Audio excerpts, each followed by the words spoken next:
السلام علیکم ویورز، بسم اللہ الرحمن الرحیم۔ ہم کہانی پڑھنے جا رہے ہیں بیوقوف بارہ سنگھا۔ کسی جنگل میں ایک بارہ سنگھا رہا کرتا تھا۔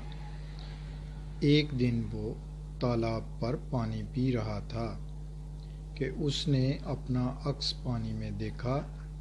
اپنے خوبصورت سینگوں کو دیکھ کر بہت خوش ہوا اور فخر کرنے لگا کہ اس کے سینگ اتنے خوبصورت ہیں کہ کسی اور جانور کے پاس اتنے پیارے سینگ نہیں ہیں۔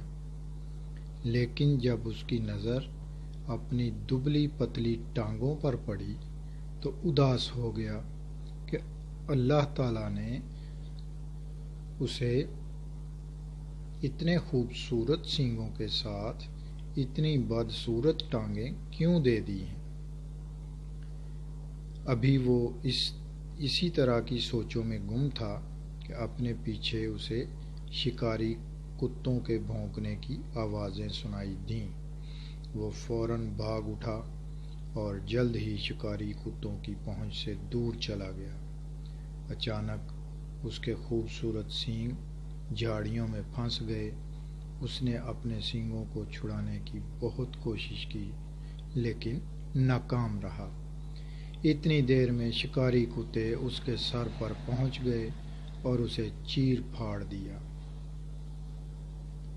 بیوقوف بارہ سنگھا اپنے خوبصورت سینگوں کی وجہ سے اپنی جان سے ہاتھ دھو بیٹھا، حالانکہ اس کی دبلی پتلی ٹانگوں نے اس کی جان بچانے کی بہت کوشش کی تھی۔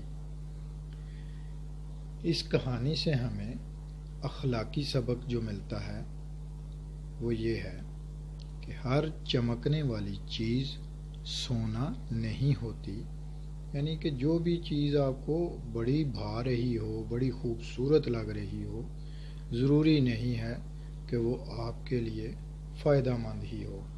لہذا اس بات پر شکوہ کرنا اللہ تعالیٰ سے کہ مجھے فلاں چیز نہیں دی، فلاں چیز کیوں دی، یہ انسان کی سوچ جو ہے یہ وہاں تک نہیں پہنچ سکتی، مگر اللہ تعالیٰ کی ذات جو ہے وہ ہمارے لیے خوب بہتر جانتی ہے کہ ہمیں کس چیز کی ضرورت ہے اور کیوں ضرورت ہے۔ اپنا خیال رکھیے گا، انشاءاللہ تعالیٰ نیکسٹ ویڈیو میں ملیں گے نیکسٹ سبق کے ساتھ۔ اللہ حافظ۔